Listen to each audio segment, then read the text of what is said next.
xuska sanad guuradii 28aad ee aasaaska ciidamada booliska Soomaaliland ayaa maanta si weyn looga xusay magaalada xeebta Berbera. Munaasabad si weyn loo soo agaasimay ayaa waxaa ka soo qayb galay gudoomiyaha gobolka Saaxil, Maariyaha dekedaha Soomaaliland iyo waliba maamulka dowladda hoose Berbera. Ugarintii isagu waxa halkaasi faahfaahin ka bixiyay taliyaha ciidamada booliska gobolka Saaxil, Taliya Muuse Xasan Kaahin iyo waliba saraakiil sarsare.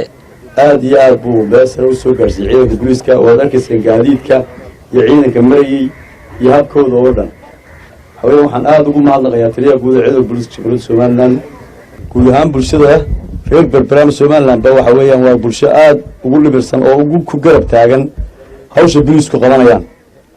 bulshadana aad baan ugu mahadnaqayaa. waxaan halka ka salaamayaa dhammaan ciidanka booliska jamhuuriyadda Soomaaliland gaar ahaan ciidanka booliska gobolka Saaxil, الفليدة دبليدة سراكيش أي سراكيل حجيك أي حاسس waxa loo xiray laba maxkamad waxa la geeyay laba si gaaban waxa lagu dhameeyay halkiis xukun ayay maxkamaddu ku xukuntay labadaasi nin dilalka geystay dilkaas oo ka dhacay go'da iyo gobolka degmada Laasciidle kumsi waxa isku dayday wuxuu ahaa saddex ayaa la xiray hal si gaaban ayaa lagu dhameeyay labana way cadaan waayeen isku day xawee kursigu wuxuu ahaa 15 ayaa loo xiray 11 ayaa cadaan waayay 14 ayaa maxkamad la geeyay 10 ayaa xukuna si gaabana laba ayaa lagu dhameeyay waxaan gobolka Saaxil haddii aan isir dul taago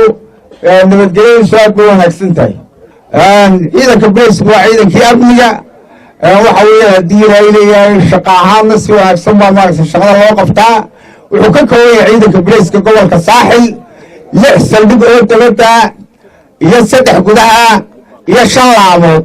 inta kadibna iyagu waxa halkaasi ka hadlay gudoomiyaha gobolka Saaxil, Maariyaha dekedaha Soomaaliland iyo waliba xogayaha dowladda hoose Berbera waxaana sheegeen muhiimadda uu boolisku u leeyahay qarankan Soomaaliland.